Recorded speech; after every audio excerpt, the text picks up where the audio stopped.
বিয়ের পর এটা ছিল আমাদের প্রথম সত্যনারায়ণ পুজো, যেটায় আমরা দুজনই একসাথে বাড়িতে ছিলাম। দোল পূর্ণিমার এই পুজোটা অনেক আগে থেকেই কিন্তু আমাকে কাকিমা বলে রেখেছিল।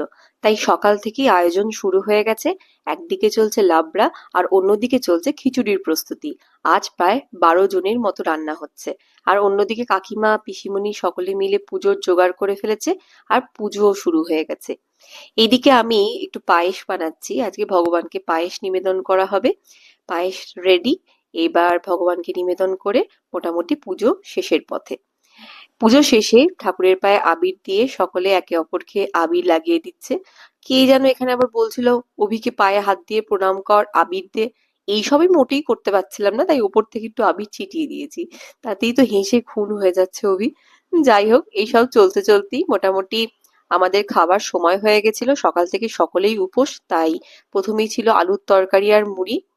সেটা খেতে খেতেই 12টা। তারপর বেগুন ভাজা, ঢেঁড়স ভাজা, পাঁপড় ভাজা, আলু ভাজা, খিচুড়ি, লাবড়া, চাটনি, অনেক কিছু মেনুতে ছিল। তারপর আর কি, সকলে মিলে খেতে বসেছি। এটা হচ্ছে আমাদের 3rd নম্বর ব্যাচ।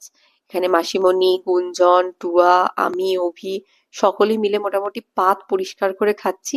হেব্বি টেস্টি হয়েছিল রান্নাগুলো। আর ভিডিওটা যদি আপনাদের ভালো লেগে থাকে, তাহলে অবশ্যই একটা লাইক করে দেবেন। ধন্যবাদ।